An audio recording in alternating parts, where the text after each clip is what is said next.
passer à l'ouverture officielle de ces assises qui vont durer 48 heures. Et c'est le président de l'URML, donc le docteur Pierre-Paul Schegel, qui va le faire. Pour ma part, je vais avoir le plaisir de vous accompagner pendant ces 48 heures et d'apprendre beaucoup avec vous.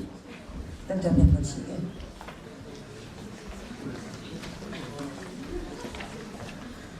Merci, Madame Hébert. Bonjour à tous, à toutes, surtout à toutes. Si j'en vois l'image globale de la salle, sachez qu'il y a encore des places devant.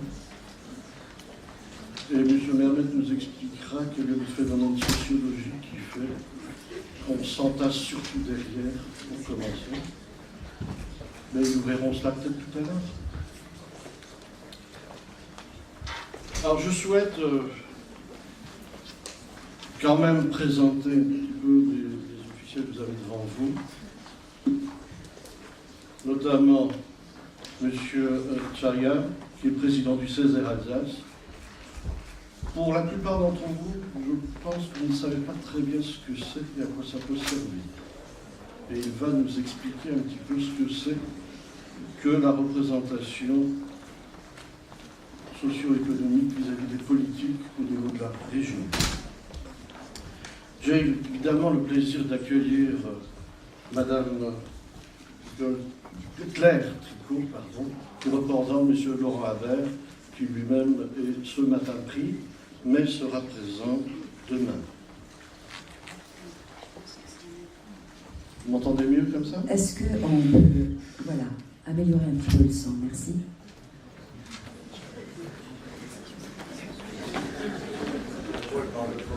Moi, j'ai gagné 15 secondes. Donc, je dois également excuser M. Philippe Richert, qui ce matin préside une séance plénière du Conseil régional. Vous savez, il n'y en a pas beaucoup de séances plénières, et en plus, ça l'a obligé à mobiliser des élus régionaux dans un contexte actuel particulier que vous connaissez, relatif à la réforme des régions, d'une part, et d'autre part, au coût budgétaire imposé par les contraintes économiques.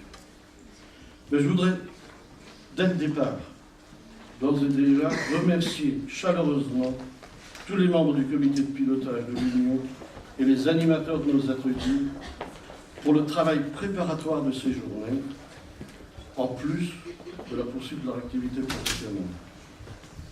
Je voudrais surtout remercier et saluer l'extraordinaire travail d'initiative et de direction assuré par Madame Desblog, devant nous, notre directrice entourée de toute son équipe de collaboratrices et collaborateurs.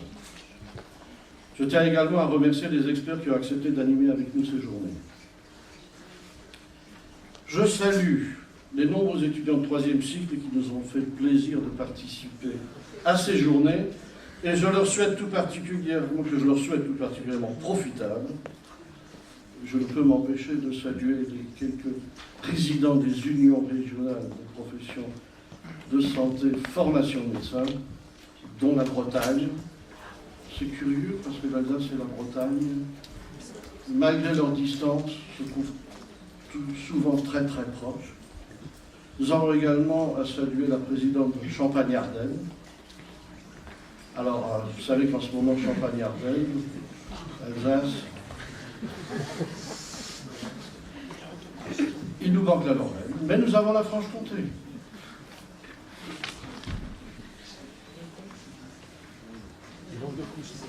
Et l'entreprise médicale libérale, c'est le sujet de nos 2 journées, avec l'exercice de demain.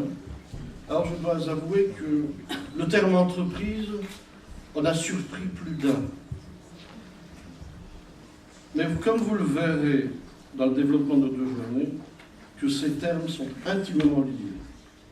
Dans l'ambulatoire, ils sont inséparables si l'on souhaite conserver les fondamentaux de notre exercice dans l'intérêt des patients, la liberté de choix, de prescription et un accès équitable de tous à des soins de qualité. Alors pourquoi l'Union d'Alsace organise-t-elle ces assises? Surtout nous souhaitions profiter de notre 20e anniversaire et après avoir fait plusieurs constats. Le premier constat, et qui me paraît capital, c'est que nous, les médecins libéraux, nous aimons ce que nous faisons et nous souhaitons partager ce qui nous a conduit à faire ce choix d'exercice libéral avec nos jeunes confrères et nos confrères peut-être un peu moins jeunes qui seront peut-être plus nombreux demain. Le deuxième constat, c'est que notre exercice évolue. Il n'est plus possible d'exercer comme il y a 40 ans et nous le développons. Troisième constat, c'est qu'il faut comprendre cette évolution, mais la prendre en compte aussi, et surtout passer de la théorie à la pratique. Alors comprendre, pour cela il faut appréhender l'évolution sociale, sociétale, des patients, des médecins, de la technologie. Concernant les patients, il est un lieu commun pratiquement de dire que sur le plan démographique, nous vieillissons tous, heureusement, et longtemps, avec en corollaire le développement de la polypathologie et de la chronicisation de celle-ci. Il est un autre point moins bien évalué, qui est celui de la pathologisation de situations sociales qui jusque-là n'étaient pas dans le registre de la pathologie. L'individu somatise des situations de décalage entre ce qui est la norme qui lui propose le monde social et ce qui lui arrive à produire de manière effective. Et là, pour illustrer le propos, je me permets de reprendre une formulation entendue il y a 3 semaines à la Bourg, qui nous a tous frappés, qui viennent de M. Guillaume Fernandez, qui était sociologue, qui est toujours sociologue à l'Université de Brest. Ainsi, on ne dit plus d'un ouvrier qui est exploité par son patron, mais on dit qu'il est question d'un individu qui peut être défaillant par rapport à la mobilisation de soi que supposeraient les objectifs de compétences que le management lui a donnés.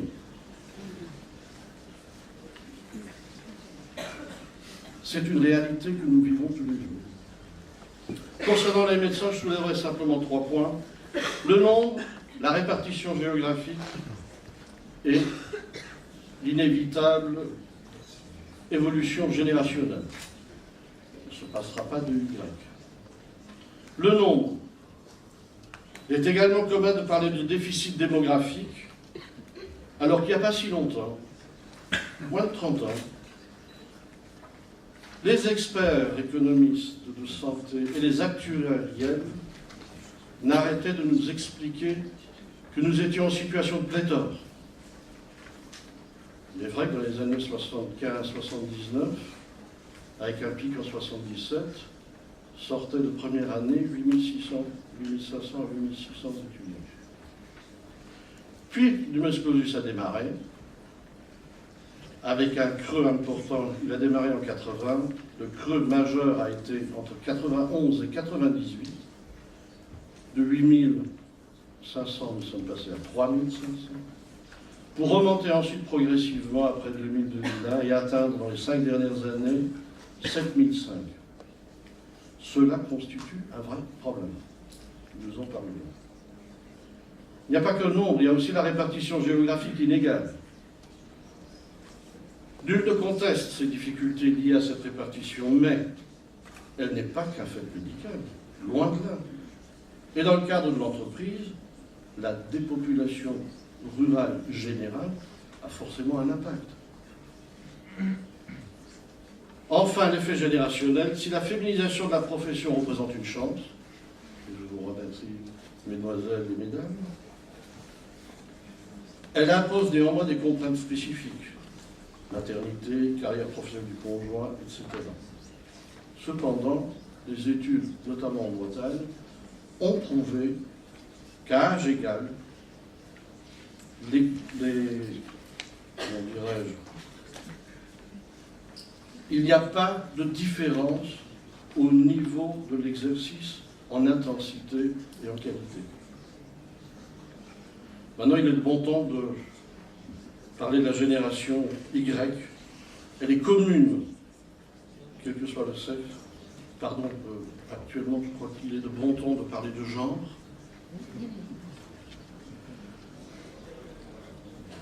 Sachant que, et ce n'est pas spécifique à la France, il semblerait que dans d'autres pays d'Europe, on utilise,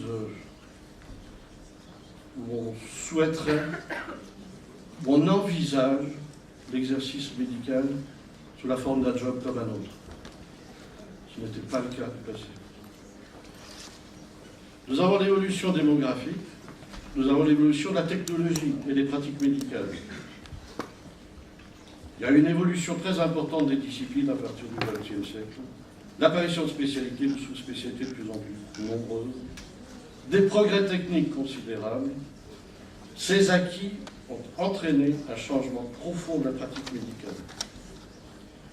Actuellement, cette évolution technologique s'accélère avec l'imagerie médicale au niveau élevé de détection et de l'imagerie fonctionnelle, les communications, la robotisation, le haut débit, les robots chirurgicaux, le téléenseignement, l'e-learning, la télémédecine, les visioconférences, j'en passe et des meilleurs, mais je ne peux éviter d'évoquer la télééducation thérapeutique.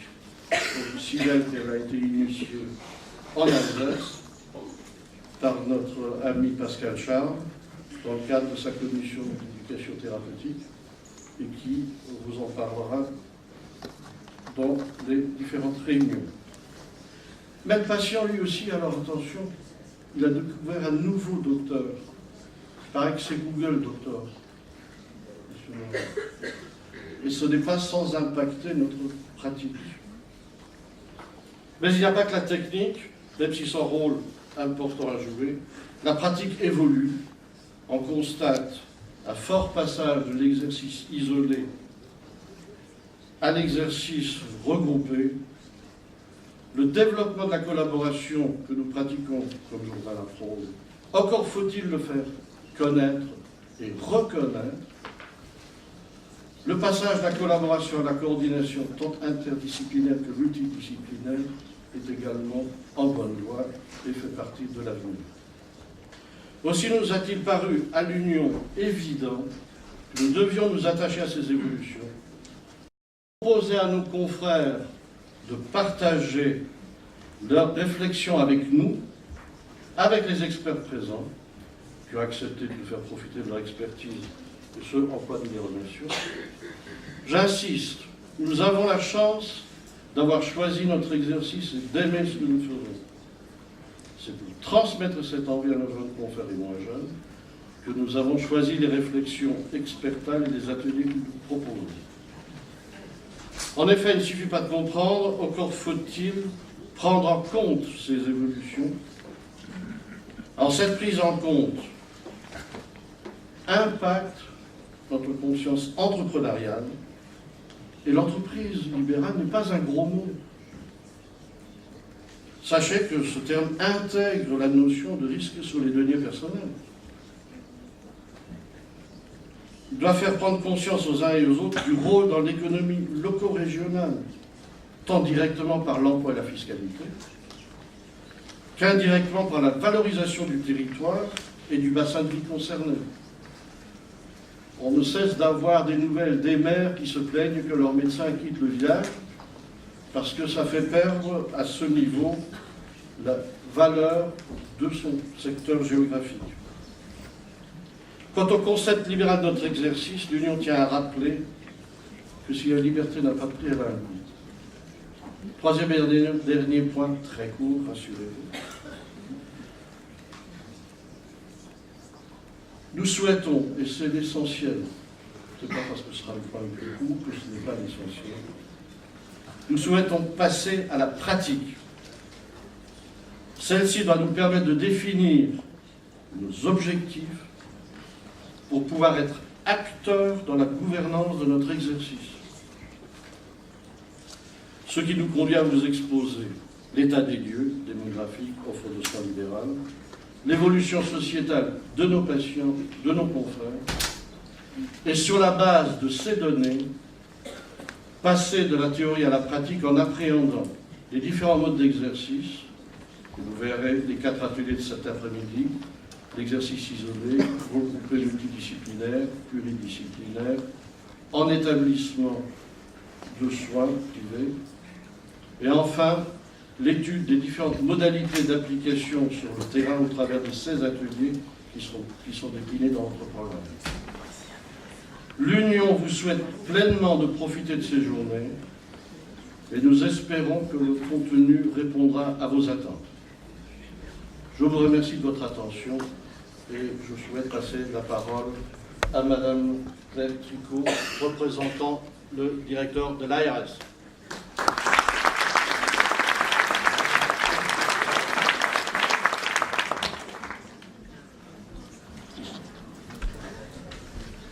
Monsieur le Président, Mesdames, Messieurs,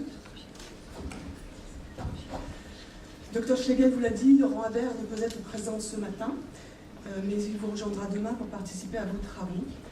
Il m'a chargé de vous saluer et de vous adresser ces quelques mots. D'abord pour saluer l'initiative prise par l'URML d'organiser un échange professionnel prospectif sur les conditions d'exercice du métier de médecin de demain, et de se mettre ainsi à l'écoute des jeunes générations et de leurs aspirations.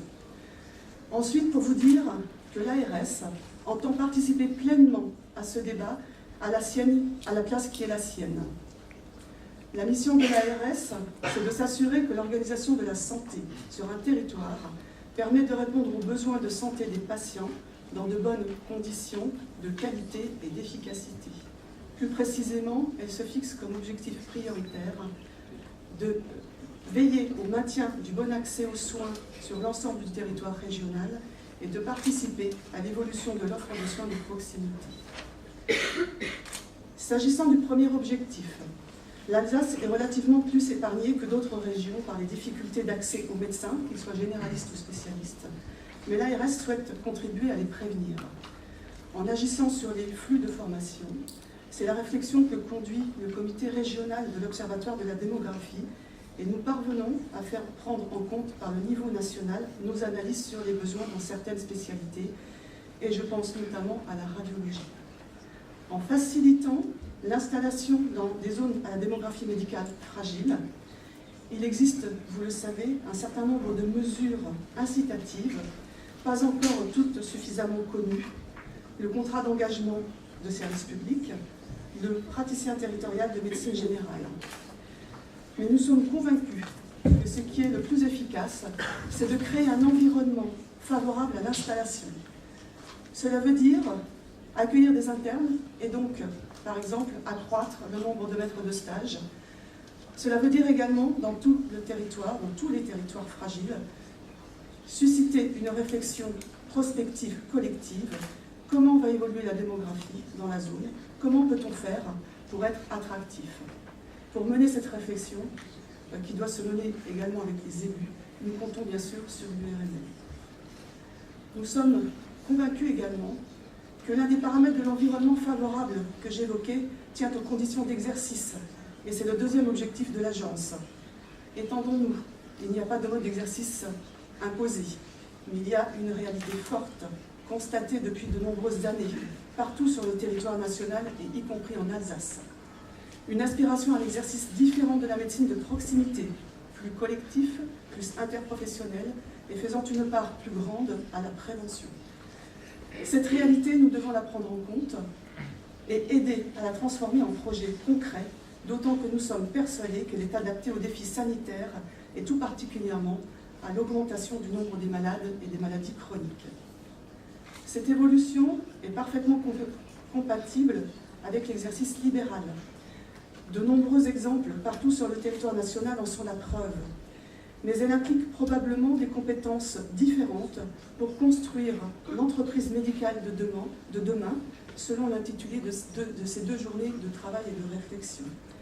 Il est indispensable que les praticiens soient épaulés dans leur action par l'URML, parce que l'appui des pairs est irremplaçable et ce colloque est donc particulièrement bienvenu. L'ARS, pour sa part, est et continuera à être en appui et aux côtés des médecins et de l'URML pour réussir cette transformation. Je vous remercie. Merci à vous. Madame Tricot avait promis d'être très très brève. C'est le cas, merci. À présent, nous allons vous écouter, Marcel Stager. Vous êtes le président du Césaire, qui plonge aussi. Monsieur le Président, Madame Claire Tricot, Mesdames, Messieurs, c'est avec un grand plaisir que j'ai accepté de participer à ces assises du 20e anniversaire de l'URML Alsace à l'invitation de votre président Pierre-Paul Schlegel, qui représente l'URML au Césaire Alsace. Il l'a dit dans son propos introductif, mais le Césaire Alsace, finalement, qu'est-ce que c'est? D'aucuns d'entre vous se demandent sans doute de quoi il s'agit. Eh bien, ces derniers temps, il est beaucoup question de région et de région Alsace dans l'actualité. Et la grande majorité des personnes associent région et conseil régional. Cette association est tout à fait bonne, simplement elle est incomplète, puisque à côté de l'assemblée politique où siègent, d'ailleurs à l'heure où je parle ils siègent, où siègent les conseillers régionaux élus par le peuple, se trouve le Césaire où siègent ce qu'on appelle les socioprofessionnels, qui eux sont élus par leurs pairs et qui constituent ce qu'on appelle la deuxième assemblée de la région Alsace. Cette deuxième assemblée a peu de pouvoir. On a la modestie de penser qu'elle a néanmoins un pouvoir d'influence. Elle a pour mission de représenter la société civile organisée. On est bien sûr consulté, c'est même écrit dans les textes, c'est une obligation. Nous sommes consultés en amont de l'élaboration des politiques régionales et nous formulons des préconisations visant à développer le caractère stratégique et innovant de l'action de la collectivité régionale. C'est en quelque sorte un premier mot, là où les politiques, bien évidemment, ont le dernier mot. Au Césaire Alsace, nous sommes 78 membres, nommés par le préfet de région pour 6 ans, et répartis dans 3 collèges. Le premier collège, dit collège patronal, c'est celui des entreprises, avec un E majuscule, et donc c'est effectivement dans celui-ci que siège votre président au titre des professions libérales. Le second est celui des organisations syndicales de salariés,